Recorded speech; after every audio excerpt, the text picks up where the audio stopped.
7h-5, la question santé d'Europe 1. Thomas Soto. C'est une maladie de la peau qui peut être assez impressionnante et trop souvent ceux qui en souffrent préfèrent le cacher. Docteur Lemoine, ils sont pourtant nombreux, un Français sur 20 touché par le psoriasis.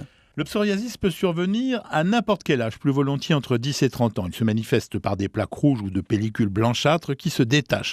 Ça va de la simple tache, en particulier au niveau des coudes ou des genoux, qui se supportent un peu honteusement en silence, à l'invasion de près de 30% de la surface du corps. L'inesthétique n'est pas le seul inconvénient, ces lésions peuvent démanger terriblement. On va y revenir, mais je disais, cette maladie est souvent vécue, Jean-François, à tort, comme une maladie un peu honteuse. Eh bien, dans l'étude qui vient d'être publiée, 27% des malades n'ont pas consulté depuis plusieurs années et près d'un tiers ne suit aucun traitement. La raison, c'est une maladie désagréable, mais qui, dans la plupart des cas, n'est pas grave au sens de menace pour la vie. Conséquence, il y a 600 000 nouveaux cas chaque année, dont 20 à 30% sont sous-diagnostiqués et sous-traités. Alors docteur, il y a une idée reçue contre laquelle il faut absolument se battre, il faut lui tordre le cou.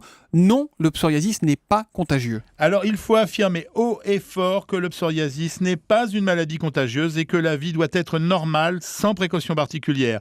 Ne pas ajouter à une maladie déjà désagréable la méfiance des autres. Mais connaît-on l'origine du psoriasis ? Est-ce qu'on sait d'où ça vient, Jean-François ?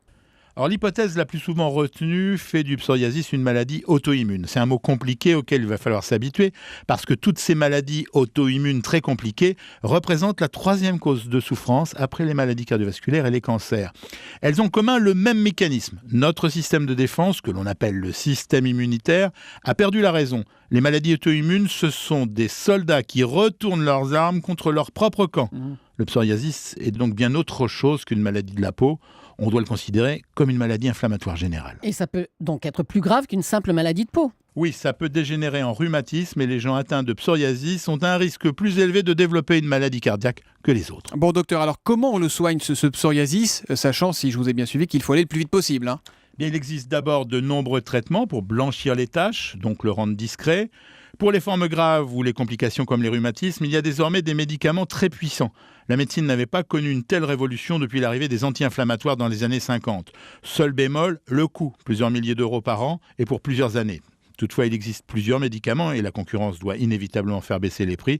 Ensuite, l'utilisation plus précoce peut réduire significativement la durée de prescription.